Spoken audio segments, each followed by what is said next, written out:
Hello दोस्तों, स्वागत है आपका स्टोरी वाला ताऊजी में। तो आज की कहानी कुछ खास है। आज की कहानी है एक स्टूडेंट की और एक टीचर की। तो और कहानी हम स्टार्ट करते हैं तो कहानी शुरू होती है हमारी एक प्राइमरी स्कूल से। वहाँ एक टीचर थी, उनका नाम था अनीता मैम। तो अनीता मैम जब भी अपने क्लास में जाती थी, 5th क्लास में जाती थी, वो 5th क्लास में पढ़ाती थी। जब भी वहाँ जाती थी तो कहती थी आई लव यू ऑल। और जब वो कह रही होती थी तो उसको खुद लगता था कि हाँ, वो झूठ बोल रही है। ऐसा इसलिए क्योंकि उस क्लास में एक बच्चा था, उसका नाम चंदू था। और उस चंदू से वो थोड़ा नफ़रत करती थी क्योंकि वो थोड़ा एक तो गंदा बना रहता था, पढ़ाई में बिल्कुल ध्यान नहीं देता था, कॉलर में जो है गंदे होते थे, हेयर कट नहीं होते थे, नेल्स कट नहीं होते थे। तो उसको देख के धीरे-धीरे उसको नफ़रत सी हो गई थी, मतलब उसको अच्छी तरह देखती भी नहीं थी।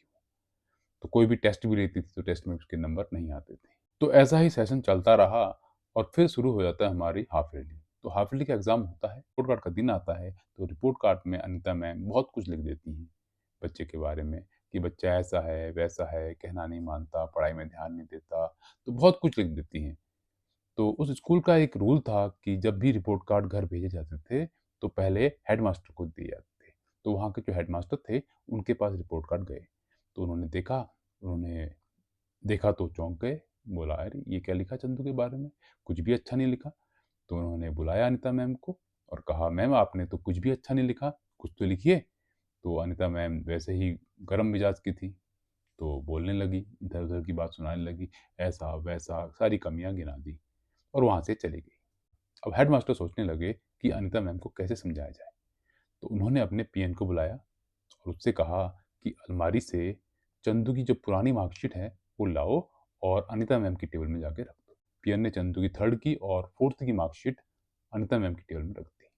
तो अनीता मैम जैसी क्लास में आई, देखती है कि चंदू की पुरानी मार्कशीट है, कहती है चलो देखते हैं पीछे कैसा किया है इसने, इसके कारनामे देखते हैं।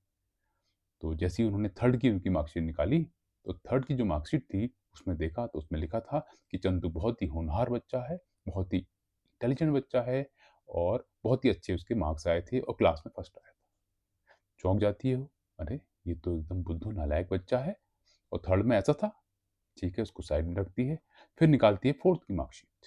तो 4th की जो मार्कशीट निकालती है, उसमें देखती है कि उसमें लिखा था कि चंदू अब पढ़ाई में ध्यान कम दे रहा है, अब उसके मार्क्स कम आ रहे हैं और अब वो टेंशन में रहता है। ऐसा इसलिए क्योंकि उसकी माँ को जो है कैंसर डिटेक्ट हुआ है, तो उससे उसको टेंशन हो जाती है, तो उसी सोच में रहता है, पढ़ाई में ध्यान नहीं देता और सही से उसकी जो है केयर भी नहीं हो पाती है, तो क्लास में अच्छी तरह बन के भी नहीं आता। तो ये सुन के भी उसको शौक लगता है और वहीं पे नीचे हेडमास्टर का कमेंट था कि अब चंदू की माँ इस दुनिया में नहीं रही और हमें चंदू का ध्यान रखना है, उसे आगे बढ़ाना है, हमें उसे पढ़ाना है, हमें उसे प्रेरित करना है और हमें उसका साथ देना है। तो इतना पढ़कर अनीता मैम की आँखों में आँसू आ गए और सोचने लगी कि मैं कैसे इस बच्चे को जज कर रही थी। तो मुझे इसके बारे में कुछ भी नहीं पता। तो फिर दोबारा वो क्लास में जाती है, तो फिर से कहती है आई लव यू ऑल। लेकिन आज भी वो झूठ बोल रही थी, क्योंकि आज उसके दिल में चंदू के लिए प्यार था और बच्चों के लिए थोड़ा कम था। तो फिर उसके बाद वो चंदू का बहुत ध्यान रखने लगी थी, उसको एक्स्ट्रा क्लास में भी पढ़ाती थी। तो धीरे-धीरे चंदू की जो प्रोग्रेस थी वो इम्प्रूव होने लगी और जब 5th का रिज़ल्ट आया तो वो फर्स्ट आया, यानी उसने 5th में टॉप किया। तो स्कूल था वो 5th क्लास तक था। तो अब फेयरवेल के दिन था, यानी विदाई होनी थी बच्चों की।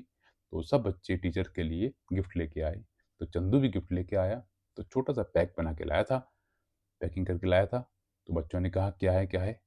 तो मैडम ने खोला, तो उसमें से एक सेंट की बोतल निकली, यानी इत्र की, और एक निकला उसमें कंगन। तो कंगन तो अनीता मैम ने हाथ में पहन ली, इत्र थोड़ा-सा उन्होंने अपने में छिड़क दिया।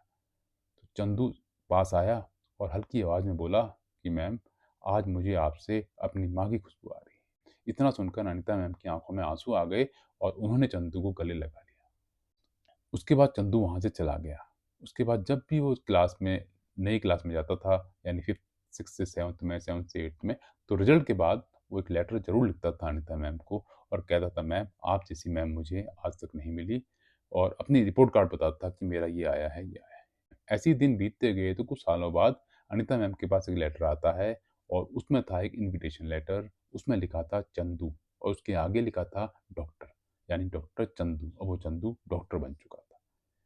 और उसमें इन्विटेशन था चंदू की शादी का, यानी उसकी मैरिज का, और उसमें ही एक यानी एरोप्लेन का टिकट भी था।